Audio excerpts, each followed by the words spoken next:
Hi, everybody. Can you hear me? Okay, great. Welcome. Sri Matre Namaha.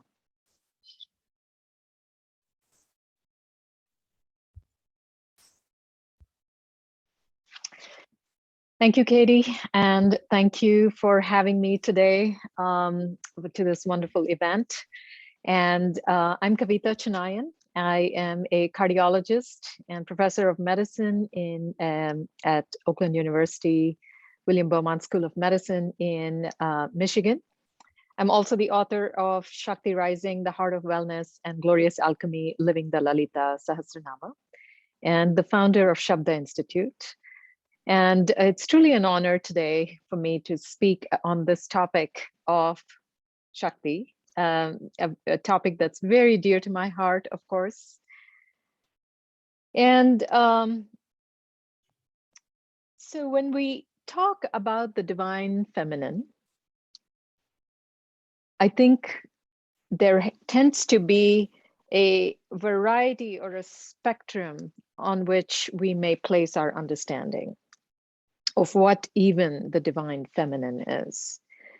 And as it so happens, we tend to attribute certain qualities to the divine feminine to differentiate this divine feminine from the masculine.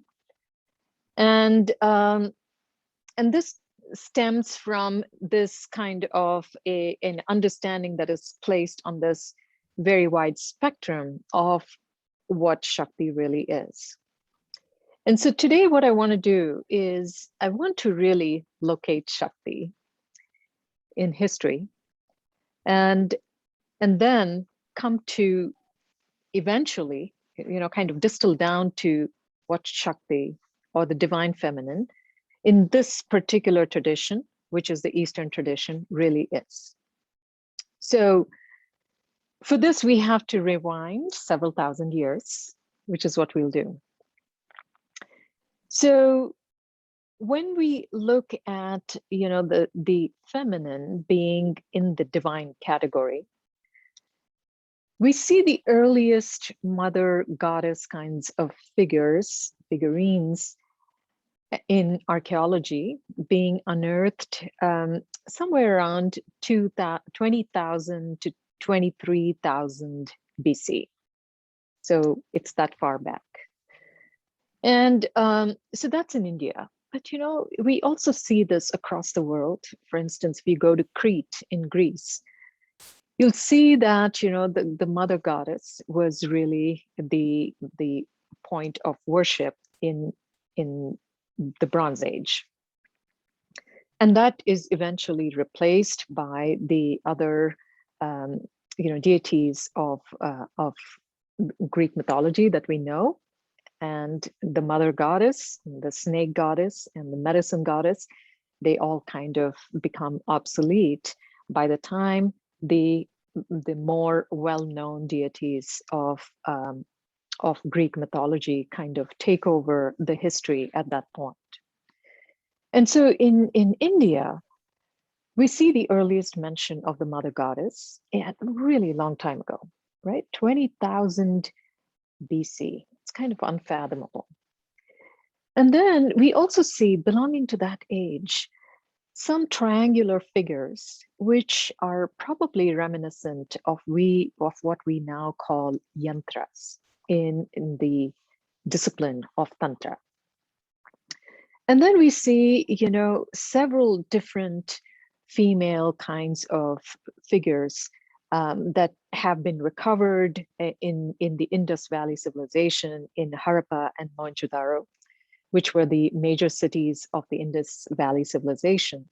And nearly all households that were unearthed in the Indus Valley civilization had some kind of a presence of a goddess cult.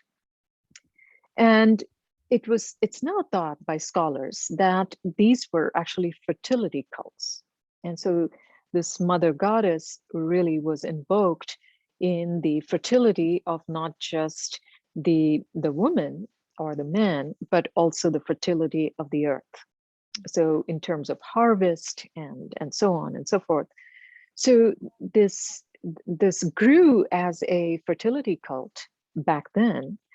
And then we see that,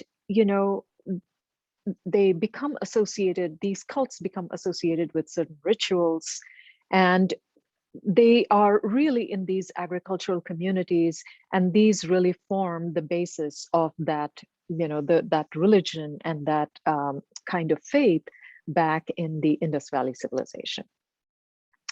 So what we need to do at this point is understand the implications of lesser traditions and greater traditions. Very, very important in the field of yoga and in the field of spirituality in general. So what happens is, when we look at the history of yoga and tantra in India, we see that a lot of the practices, the rituals, and the views are brought in by these so-called lesser traditions that are part of the tribal worship in, tiny little villages. And, these rituals eventually, over time, they become incorporated into what are known as the greater traditions, the higher philosophical traditions, such as Advaita Vedanta or Kashmir Shaivism. So all of these kinds of lesser traditions, they become incorporated into the greater traditions over time and are given a more broader philosophical meaning. But they actually began as lesser traditions. And so that's what we see, particularly in locating Shakti. So all of these philosophies and rituals, they kind of evolved in the northern parts of the subcontinent, and the southern part of the subcontinent, which we call the Dravidian kind of civilization, they were much more philosophical, and they kind of incorporated these lesser traditions and started cultivating or started developing this cult of the goddess.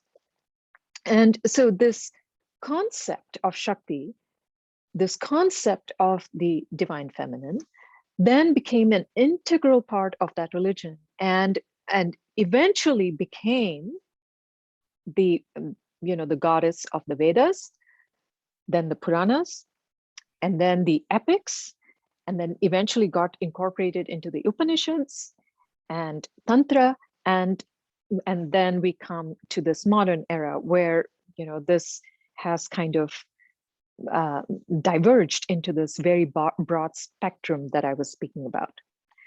So Shaktism, which is the worship of Shakti, began with we can say, the Vedic age, which begins after the Indus Valley civilization. And then as the epics such as Ramayana and Mahabharata and other epics of India developed, so did Shaktism along with it. And then eventually around 300 to 700 CE is when it really reached the peak, after it had been given the treatment of the philosophy and the mysticism and the legend of the Vedas and the Puranas, and then the philosophy of the Upanishads. So as this Indus Valley civilization started declining and started dispersing, the people started mixing with the other, other kinds of tribes in that subcontinent, and that really began to give rise to the Vedic civilization. So at this point, we see that, the idea of divinity being female began to have a place because of this fertility cult in this Vedic tradition, but kind of started being inserted in a very insidious fashion. So we see in the Vedas the female deities that are really mentioned in the Vedas. The most important is Usha, or Ushas, as she's called. And then there are, a number of hymns in the Vedas that are dedicated to her. And then There are three main goddesses of the Vedas, such as Aditi, who is known as the mother of, the Devas, who are all the gods of nature and harmony. And by the way, in the Puranas, there is an opposite of Aditi, and she's known as Diti, and she is the mother of the Asuras, the forces of nature that result in disharmony. So Aditi is given, a lot of treatment in the Vedas. And then there is Saraswati, who is given a lot of treatment in the Vedas, and the mother goddess, the mother earth goddess, who is Bhudevi, or Prithvi, as she is known. So we see that, in whatever develops in the Vedic age, then kind of evolves through the Vedas, and particularly in the Rig Veda, which is the oldest of the Vedas, we see the Devi Suttan. Very, very, very important for Shaktas is the Devi Suttan, which is really a widely known kind of a hymn. And it is a hymn to the goddess who is the personification of language or word. And in Sanskrit, that word is vach or vak. So this is actually a hymn to Vak Devi, the goddess of speech or language. And, we now identify her with Saraswati. And in that Devi Suttan, she actually lays the foundation. This hymn lays the foundation for our current understanding of Shakti, because she says in that, it's actually that hymn, it's the goddess speaking about herself. And she says, I am everything. I am everything in existence. So I am the object of worship in every case. I am the self-pervading, divine. And I'm the one that manifests as all the other gods and goddesses. And she says, I am beyond this, beyond what you can see. I'm the unseen, and I am also the seen. So she basically establishes this idea that the divine feminine, as we know, Shakti, she is the supreme Brahman. She is the all in all. And so that is one of the important hymns of the Rig Veda, which will then become the basis of the Puranas that will come later, which I'll talk a little bit about.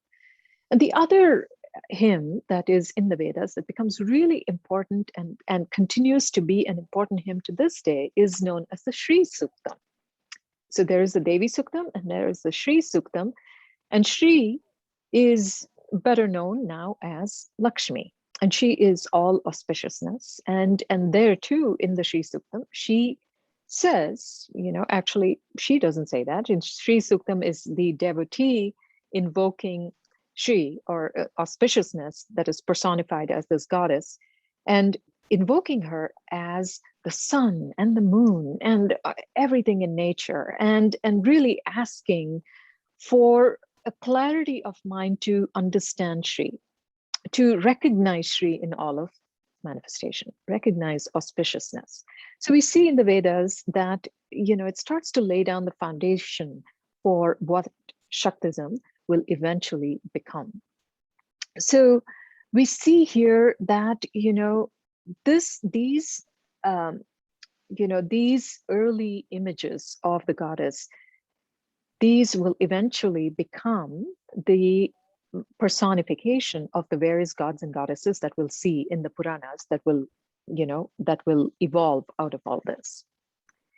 So we see then after this, the Vedic period, we see the Puranas. And so what are the Puranas? So to just take a step back, the Vedas Veda, the word comes from the root vid. Vid means knowledge.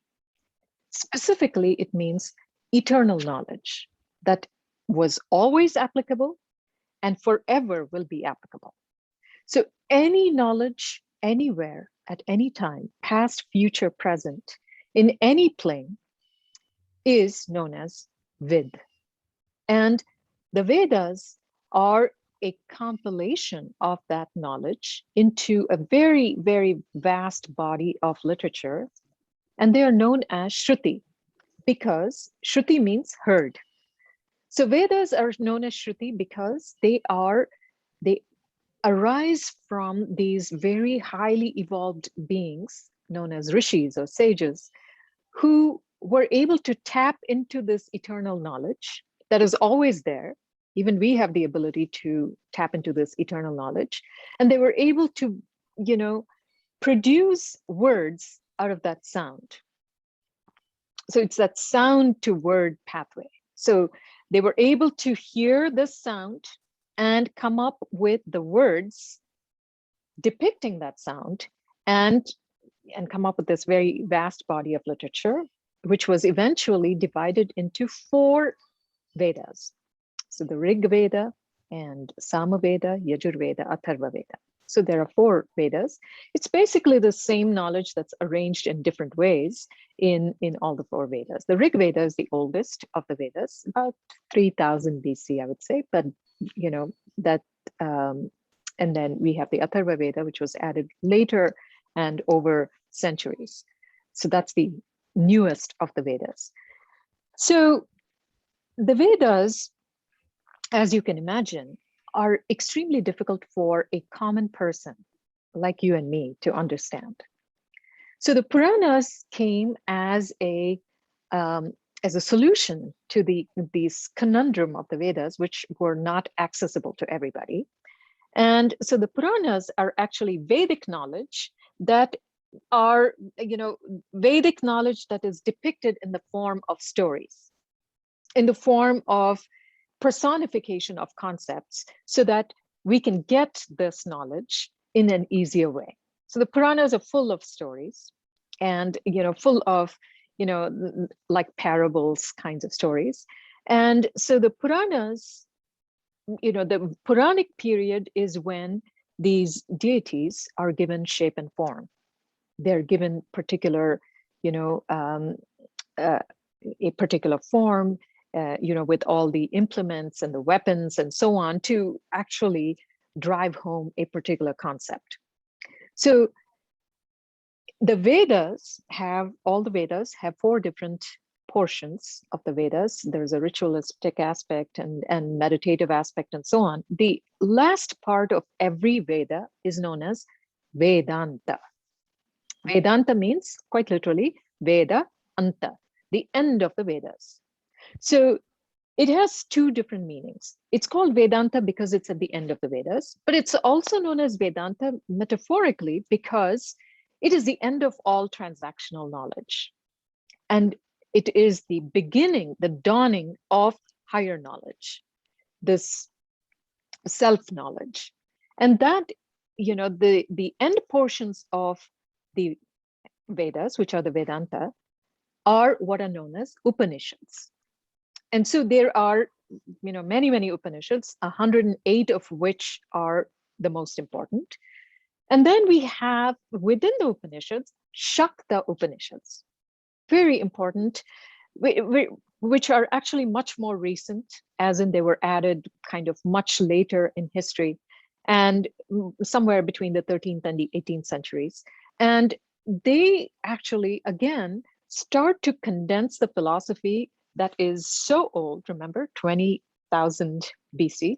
They start to condense all of this knowledge taken from all the lesser traditions, given the flavor of the greater traditions, and given a form of higher philosophy and worship and understanding in the Shakta Upanishads. At the same time, the Puranas are developing in parallel, and there we have the Devi Bhagavatam, for instance. It's part of a Purana. We also have the Mahabhagavata Purana, and then other kinds of Puranas where you have the stories of the goddess in her different forms doing different things, really depicting her many, many powers. Okay, so we have the Kalika Purana, and then we have the Brahmanda Purana, the Markandeya Purana, all these different types of Puranas, which have, epic stories of the goddess and in her different forms, such as Kali or Lalita or, Durga having different forms, and changing the landscape of the philosophy of this particular tradition in the Indian subcontinent. So among them, we have the Devi Mahatmyam, which is an extremely important text of Shaktism. And it is also known as Durga Saptashati, our Chandi. And it's interesting that we're talking about this today because Navaratri is coming up next week. It's the 9 nights of celebration of Shakti. And the Devi Mahatmyam is the main text of those 9 nights. So, thousands of people across India and elsewhere take up the recitation of the Devi Mahatmyam as part of their Navaratri, ritual. So this Devi Mahatmyam is part of this Purana known as the Markandeya Purana. And it's at least about 1600 years old.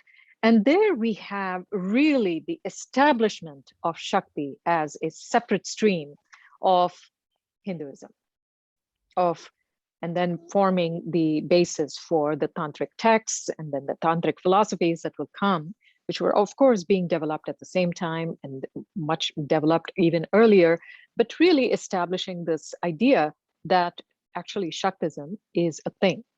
Okay, it's an independent thing.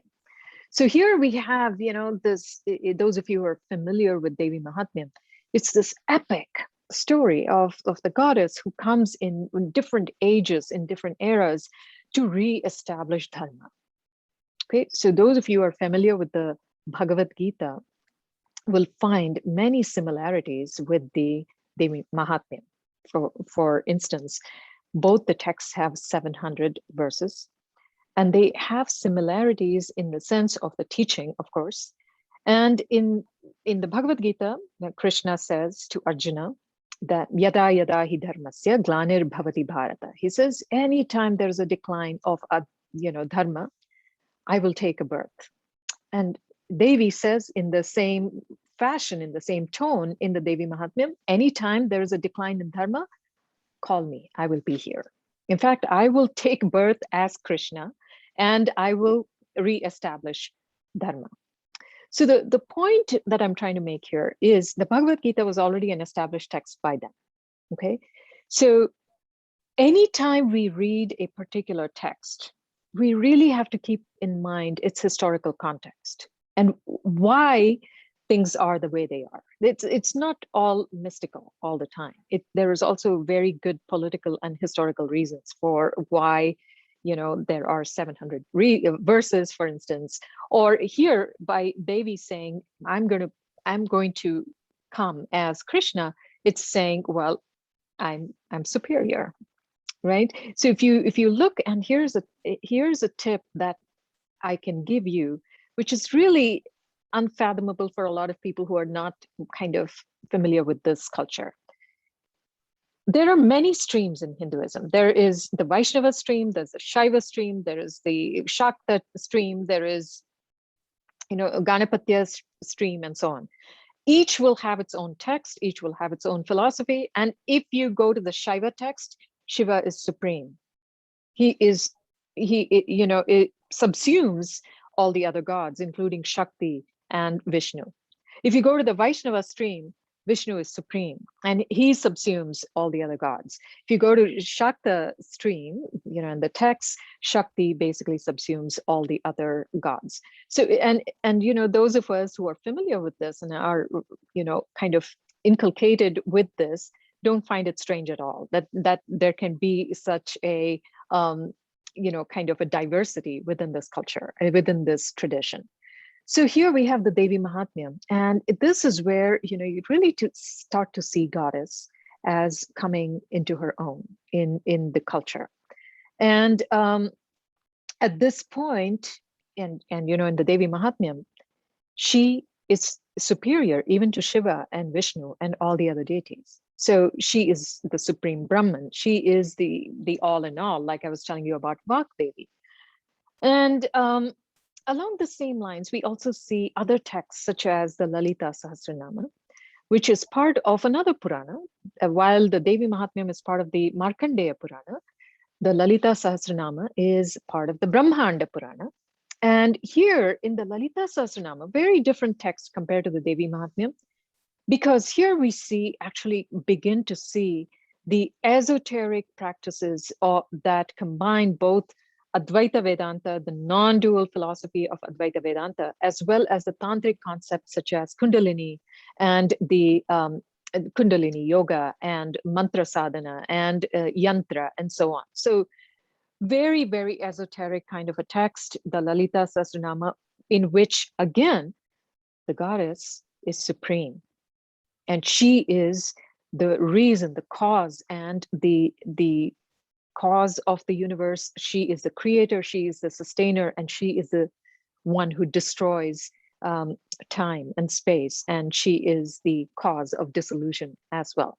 So here we see, like, between the Devi Mahatmyam and the Lalita Sahasranama and other texts, such as the Kali Sahasranama and so on, we start to see these the rise of Shakti as an independent entity and the establishment of Shakti as this independent entity. Now, along with this, we now also see the establishment of Shakti in the Bhakti movement. Okay, so anytime, especially in the West, when we think of Bhakti, we always think of the Vaishnava Sampradaya, the followers of Vishnu, the ISKCON kind of a stream where it's like Bhakti is their terrain. That's not so, actually. Bhakti is an important point.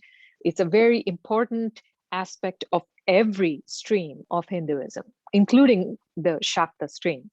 Because here we see, with the development of, for instance, of the Devi Bhagavata Purana, the Devi Gita, and other texts, including the Devi Mahatmyam, we actually also see a treatment of the Bhakti movement, where devotion to the goddess actually is the most important thing that is being transmitted through these texts. So now we see that, as all of these texts are being developed, we now start to see the simultaneous development of the agamas and the tantras. So these are texts that are a little bit different than the Vedas. They're still based on the Vedas. There is nothing in the universe that is excluded from the Vedas. So that's a very powerful statement I want to make right now. There is nothing that is excluded from the Vedas. Even the tantras have their basis in the Vedas. It's just how a particular concept and subject is treated that differs in the tantras.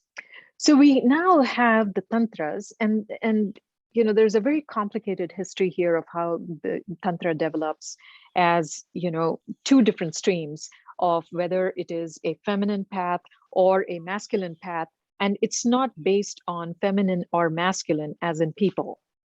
It's based on what kind of a mantra that path is based on, because Sanskrit, the language, has three genders. It has masculine, feminine, and a neutral gender. Mantras tend to be masculine or feminine. And that has to do not only with whether the mantra is dedicated to a goddess or a god, a masculine or feminine deity, but also the placement of the vowels and the placement of the Sanskrit alphabet and the endings and so on. So it's grammatical much more than any cultural characteristics. So a mantra is called feminine based on its grammatical characteristics and whether that mantra is actually belonging to a feminine deity. So you have in this, as the tantras develop, you have the mantra pita and the vidya pita. Now, a feminine mantra is also known as vidya. Vidya also means knowledge. So here we have the development of these two streams of uh, tantra, whether based on the mantra. And then within these particular streams, you have several other streams that develop based on what kind of practices one is following, and based on the aptitude of the practitioner and what kind of path they would like to choose, whether it is something that is the path of the hero, or the path of the the householder, and whether it's the path of the renunciate, and so on. So many different factors go into this division of tantra into many different streams. And here we get to see the development of the agamas and the tantras, which are texts where these texts are giving us the same Vedic knowledge, but here the knowledge is actually transmitted in the form of a dialogue. And typically the dialogue is between Shiva and Shakti. Okay, so this is where we need to understand the placement of Shakti beyond femininity. So you have Shiva and Shakti. And ordinarily what we think of Shiva and Shakti is that Shiva is masculine and Shakti is feminine. And we kind of base all of these characteristics of masculine and feminine on our experience of masculine or feminine. And, we see, for instance, an image of Kali, who's right behind me. And if you're the type who has been, fed up with the repression of women, for instance, we may actually mistakenly think that Kali is a feminist, and that her imagery, her very fierce and violent imagery, is a license for women to be a certain way. And that is not true. So in this traditional understanding of the tantras and this entire history that I gave you, Shiva and Shakti mean very, very different things other than what we ordinarily think of as masculine and feminine. Shiva is the formless, and he is the ground of being, as in he has no attributes.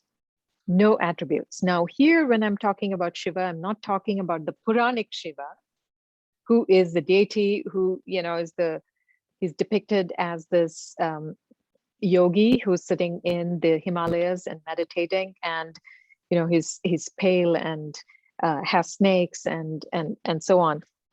That is the Puranic Shiva.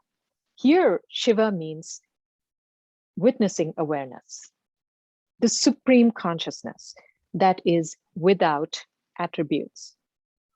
So Shiva has no attributes whatsoever. Any attribute that we assign to Shiva is Shakti, because Shakti is all attributes. This is really difficult for our minds to understand, because anything we conceptualize is form, and it's not Shiva. Anything that we can possibly think of lies in the domain of form. So it's not Shiva. It lies in the domain of Shakti.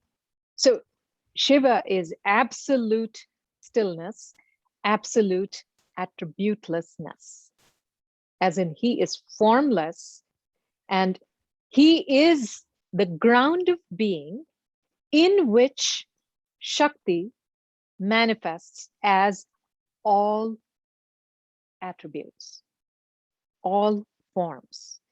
Anything that you can possibly think, see, feel, hear, anything at all is Shakti.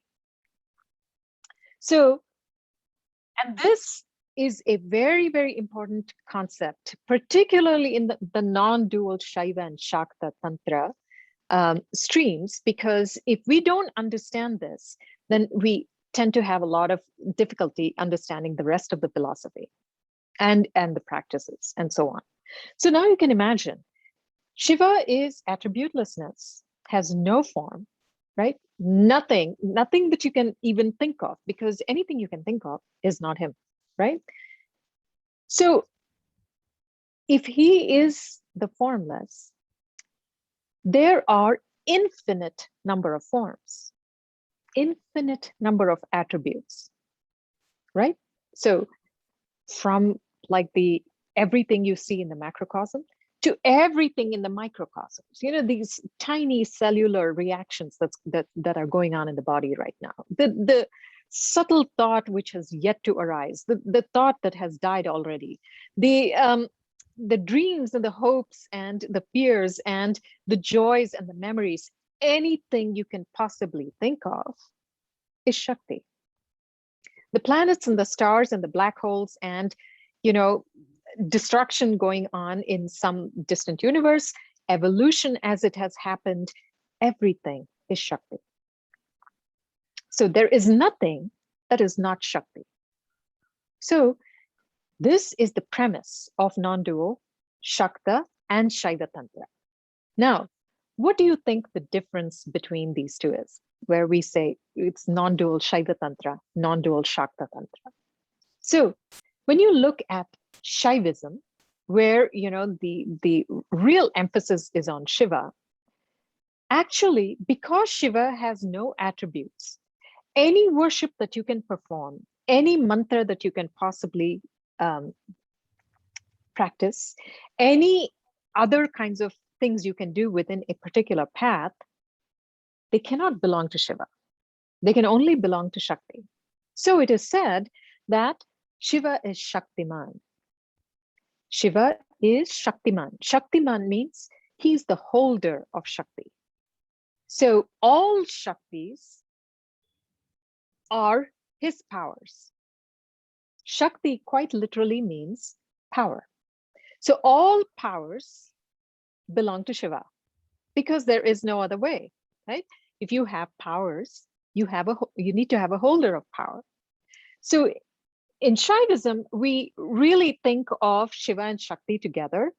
But even in Shaivism, there is no possible way that you can worship Shiva because anything you possibly do can only happen to Shakti.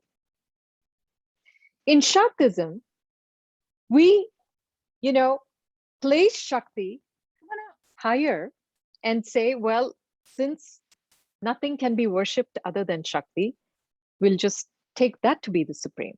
And she is the supreme because she is always one with Shiva. Nothing. So here's the other, philosophical nugget, which is form cannot arise without the formless.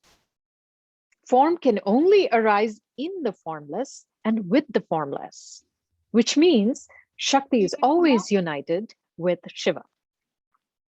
And so understanding this principle is the height of understanding in both of these traditions. So whether you are, worshiping Shakti as a Shaivite or a Shakta, you're basically worshiping Shiva and Shakti together because they cannot be separated. And it's just a matter of, what the mode is, where you're using a masculine mantra or you're using a feminine mantra. So in this scheme, this idea of, the divine feminine being feminine is destroyed because any attribute that you can think of belongs to Shakti, right? So even the attribute of masculine, whatever you think masculine is Shakti. Because Shiva has no attributes. So, and this is really, really, really important to understand. Shakti is not feminine and Shiva is not masculine. It's very, this is actually an important concept in these traditions to kind of get out of the way right off the bat. So Shiva is not masculine, Shakti is not feminine. So anything, and it is because of this, right? Because that's not true. And we see like all the various forms of Shakti that actually break the mold. So she is outrageous, she is docile, she is shy, she is fierce, she is angry, she is aggressive. Everything is Shakti. So this move of understanding Shakti and locating her within the context of history and culture and spirituality is really important. And it's really important also to move past this division of the divine feminine being feminine in any way, because that is a social attribute. It's not a divine attribute. And so that was the main point I wanted to make today. And I will stop here and take any questions you may have, because I'm sure there will be other questions here as well. So there's a question here, is this Purusha and Prakriti? So very good question.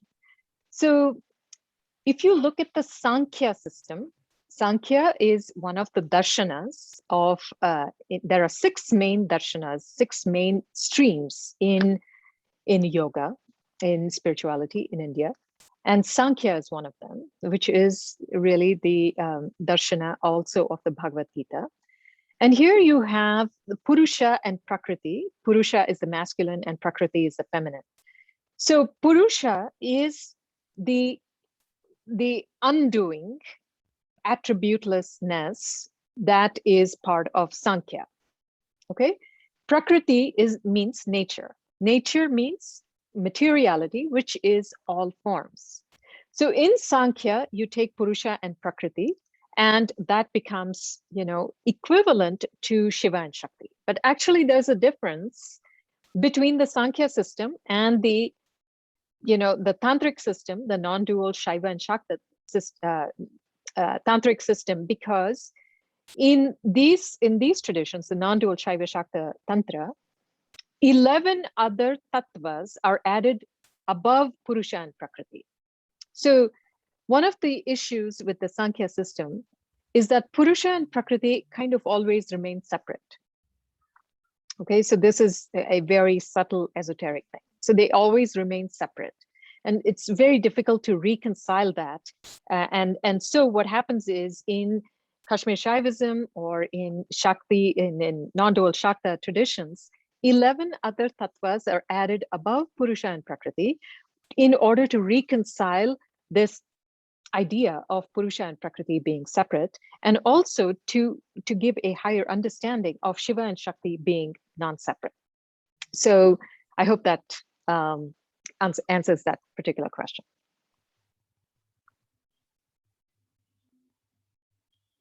So somebody has a hand raised, so please feel free to unmute yourself. Hello, thank you so much for your presentation.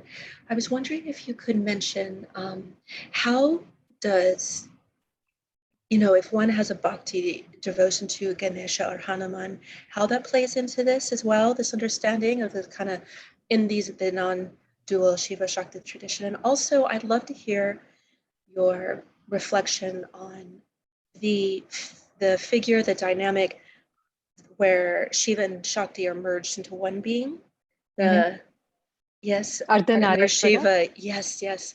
And also kind of the relevance of this for people who, have a non-binary gender identity, and if this has a relevance to that in some way, or kind of developing the depth of Bhakti tradition, keeping these in mind. Thank you so much. Yeah. Oh, you're welcome. So the first question, which is, how do you place, devotion to Ganapati or to Hanuman? So it really depends on the tradition that you are in. Okay, everything in these traditions is about sampradaya, means that lineage that you follow and the tradition that you follow. So for instance, you can have a devotional relationship with Ganapati in again, that whole spectrum. It can be anything from having this bhakti relationship with, worship and rituals and so on. But there is also a very secret, esoteric Ganapatya sect of Tantra.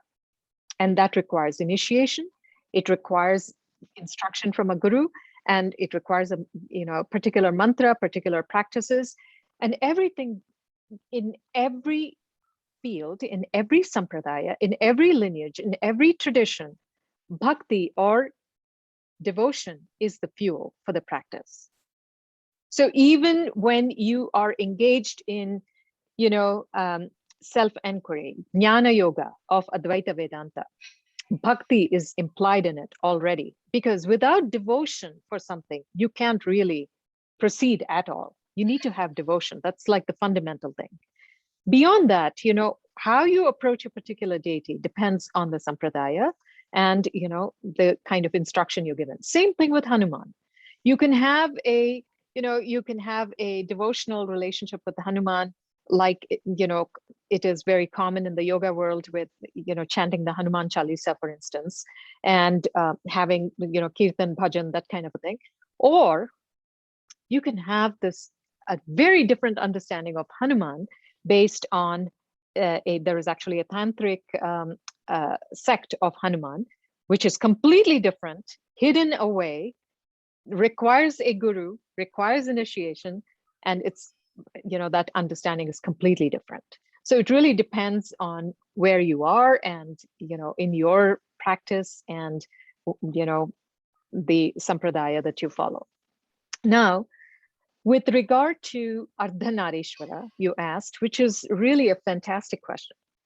Ardhanarishwara means Ardha, which is half, Nari, woman, Ishvara, God. Okay, Ardhanarishwara, the God that is half woman. That is the literal translation of Ardhanarishwara. And that is a form of Shiva where he is half himself, Shiva, and half Shakti, which is the most accurate understanding of Shiva and Shakti. Because, you can think of Shiva and Shakti in sexual union, but then that would imply that there are two becoming one. Ardhanarishwara means they are united to begin with. They're non-separate to begin with. And so that is the very clear depiction of Shiva Shakti in this non-dual tradition. Now, with regard to your third question, which is, the non-binary gender issue. So remember, all attributes are Shakti. Male attributes are also Shakti. Female attributes are also Shakti. Anything that falls on that spectrum is also Shakti. So in as far as, this tradition is concerned, it really doesn't matter, how you identify yourself, because how we identify with something is completely, there are two very important terms here. There is sex and there is gender. Sex is biological, gender is social and culturally derived. So however you identify yourself, it's irrelevant, because that is still in the sphere of Shakti. And everything is welcome, everything is acceptable, because we understand that I am not this gender. I am a gendered, I am the ungendered consciousness having a gendered experience. That is the ultimate understanding. I am neither male nor female in the ultimate reality. And that is what I am, having this current experience as a man, as a woman, or as a whatever on that spectrum. It's irrelevant. Okay, does that answer your question? Yes, thank you very much. You're welcome.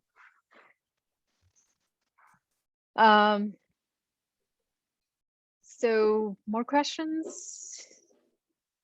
Can you please speak on using Vedic astrology and your birth star to determine which of the Mahavidyas is your main bhakti path? Yeah, so, that is something that a few astrologers do, where you based on your birth chart, they can tell you which of the Mahavidyas, you should be really worshiping and practicing with. And I think that is a very good way of actually doing that rather than relying on intuition, which tends to be unreliable like 99.99% of the time. So it's a more accurate way of doing that. And for that, you actually need an astrologer that does that work, because it's not so simple as looking at it and saying, you should do Kali sadhana. You should also understand that doing Kali sadhana will actually strip you of many of your identities and make it extremely uncomfortable. Are you ready for Kali sadhana? That's the most important thing. And that's why it's never recommended to do these kinds of sadhanas without direct guidance from a guru.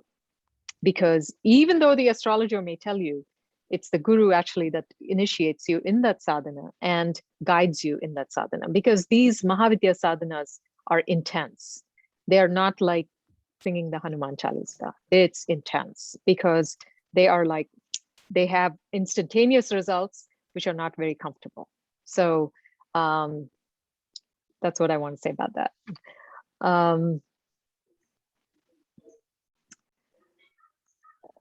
Okay, so here is a question. I wondered if you had ever read Vasant Rayleigh's medical doctor from the early 1900s short book where he placed a meditating yogi under X-ray as he was stopping his heart and saw that he had essentially shrunk it. This involuntary muscle, was it activated using his control of the vagus? Yeah, so I personally know people that can do this, okay, that can stop their hearts. I'm very lucky to actually study with one of them. And it's actually it's really based on controlling your parasympathetic and sympathetic nervous system through, excuse me, through your breath and through various involuntary movements. They seem involuntary, but actually voluntary. And really a very high control over your autonomic nervous system. And so it's very common for the yogis in the Himalayas to do this. And so I'm not at all surprised by that. And yeah, it's probably activated by the vagus. The parasympathetic nervous system becomes really active. But in an ordinary person like you and me, if we try that, right, and the parasympathetic system becomes so active, we would not be able to survive it. So that also requires other things going on at the same time, which allows you to actually, make the internal environment friendly for that kind of extreme parasympathetic or vagus nerve stimulation. Is there a way to practice with the Ardhanarishwara statue? Well, you can do simple worship to Ardhanarishwara using your, whatever ritual methods have been taught to you. It's not a problem. But of course, there are specific mantras, specific rituals, specific things. You can become really involved, and it can get really involved. So ultimately, do we choose the path that we follow in this lifetime? I have often overwhelmed by choices. I have been able to narrow down the choices through discernment and other means, but I'm still assessing where I should place myself for practice. It's, again, a very good question. And I think the issue here, is if there's only one thing that you should remember probably from this talk, it's this. At some point, you have to hang your hat. Our problem is that we never stop seeking. Even when we arrive at a teacher, we never stop seeking. We continue to seek. And we think we're always in this mode of, is there something better? And that's what causes all of our strife and problems. We never hang our hats and say, okay, this is it. I'm just going to stay here until this teacher kicks me out or sends me somewhere else. And if you look at the great Mahatmas, that's what has happened with them, whether it's Swami Chinmayananda or many other Mahatmas. They went and hung their hats with a guru, and the guru, when the time was right, they sent them along to the next one. And that kind of faith is the most important thing on this path. Having faith, Shraddha, is the most important thing. And I will tell you that, there is no substitute whatsoever for a guru, no substitute.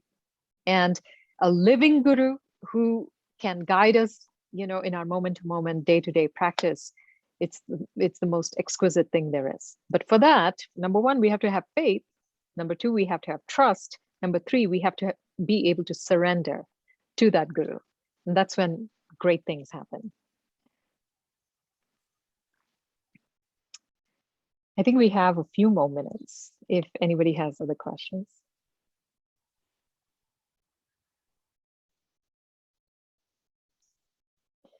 I've had trouble choosing the right guru. Actually, you never choose the guru.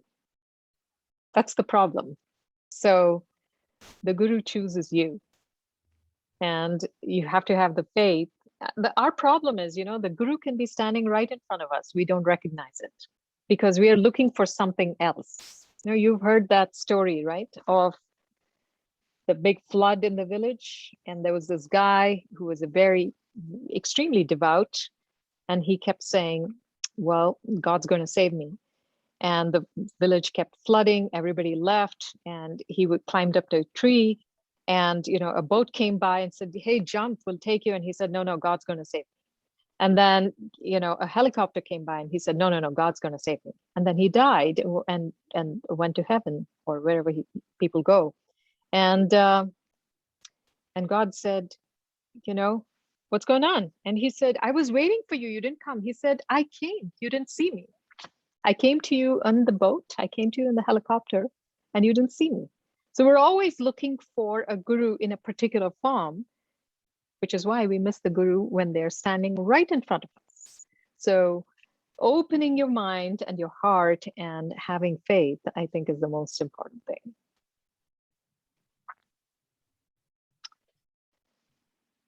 Other questions?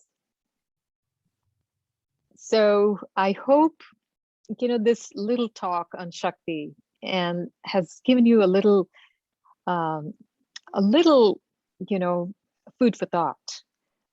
And I hope you will move beyond this masculine and feminine paradigm when thinking about the divine. Because anytime we place the divine in these boxes, we lose its essence. And, we try to put the divine within the boxes that we are in, and that is our loss. So we always have to think beyond that and see what any tradition is teaching us. So I hope that was helpful, and thank you so much. And, I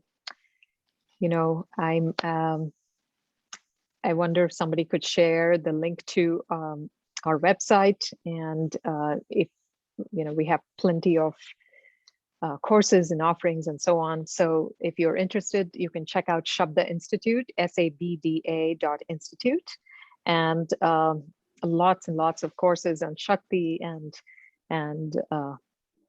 everything in that sphere. Thank you, everyone. Thank you, Katie, and everybody, all the organizers, for giving me this opportunity. Srimatre Namaha.